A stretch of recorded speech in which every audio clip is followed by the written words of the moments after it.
নমস্কার, সকলেই আশা করি ভালো আছেন। তো সেটা হচ্ছে বিশ্বাস। আমি আজকে নতুন একটা অন্য বিষয় নিয়ে গল্প নিয়ে চলে এসেছি। তো দুটি গল্প আপনাদের শোনাবো, জানি না কার কতটা ভালো লাগবে। তো যদি আপনাদের ভালো লাগে একটা সাবস্ক্রাইব এবং একটা লাইক প্লিজ দেবেন। তো সেটা হচ্ছে বিশ্বাস। তো সেই বিশ্বাসটা যদি আমরা রাখতে পারি প্রত্যেকেই, সকলের জন্যই আমি বলছি, সেটা হচ্ছে ঈশ্বরের প্রতি। আপনি যদি যে কোনো ঈশ্বর, আজকে রামনবমী, আমিও মানে কি বলবো, রঘুনাথের, রামের ভক্ত বলতে পারেন রঘুনাথের।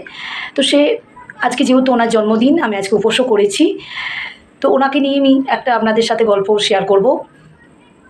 তো যে কোনো ঠাকুর হোক না কেন, মা কালী বলুন, শ্রীকৃষ্ণ, গোপাল, যে দেবতাকেই আপনারা মন দিয়ে রাখছেন বা ডাকবেন, সাড়া কিন্তু দেবে, পাবেন সাড়া।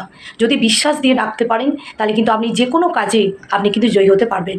তো সেটা বলছি, আমি একটা ভয়ঙ্কর স্বপ্ন দেখেছিলাম। সেটা হচ্ছে আমি আমাদের গ্রামের বাড়িতে, মানে পুরনো বাড়ি, তো ওখানে আমি স্বপ্ন দেখছি, একটা ভূতের স্বপ্ন দেখছি। তো ওখানে দেখছি আমি সিঁড়ি দিয়ে নামছি, তো ওখানে আমাকে কে যেন পিছন দিক দিয়ে গলাটা মানে নিঃশ্বাসটা আমার বন্ধ হয়ে আসছে, আমি কথা বলতে পারছি না। বুঝতে পারছি যে একটা ছায়া আমাকে ভীষণভাবে ভয় দেখাচ্ছে, আমি খুব ভয় পেয়ে গেছি। তো এটা কিন্তু স্বপ্ন বলছি আপনাদের। তো তখনই ওই স্বপ্নের মধ্যেই আমি রঘুনাথকে শুধু ডেকে গেছি। তো সে রঘুনাথ রঘুনাথ করতে করতেই সেই ছায়াটা কিন্তু আমার পাশ থেকে সরে গেল।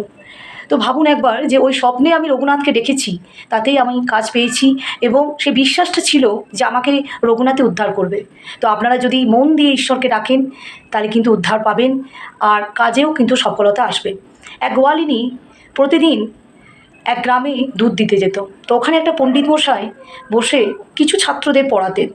তো সে ওই পণ্ডিত মশাই মানে কিছু ছাত্রদের শেখাচ্ছে বিশ্বাস নিয়ে, যে তুমি যদি কাউকে বিশ্বাস করে, যে বিশ্বাসটা তোমার মনের মধ্যে আছে সেটা যদি তুমি কাজে লাগাতে পারো, তুমি যদি ঈশ্বরকে ডাকো, মধুসূদনকে ডাকো বিশ্বাস দিয়ে, তাহলে কিন্তু তুমি নদীও পার হয়ে যেতে পারবে, পাহাড় থেকেও তুমি জয়ী হয়ে নেমে ঘর আসতে পারবে, ঝাঁপিয়ে দিলেও তোমার কিছু হবে না। এইভাবে ছেলেদিকে পণ্ডিত মশাই বলছেন। তো সেই গল্পটা গোয়ালিনী শুনছে। শোনার পর তার ওই বিশ্বাসটা জাগলো, যে আমি যদি বিশ্বাস করে মধুসূদনকে ডাকি তাহলে মানে আমারও কাজ হবে। তো একদিন কি হলো, হঠাৎ করে গোয়ালিনী ওই পাড়ে যাবে বলে গেছে, তখন মাঝি চলে গেছে, নৌকা নেই। তখন গোয়ালিনী ওই পণ্ডিত মশাইয়ের কথাটা মনে পড়লো। তখনও সেই মধুসূদন বলে দুটি জোড়হাত করে ওই নদীর ওপর দিয়ে ওই পাড়ে গিয়ে উঠে পড়লো।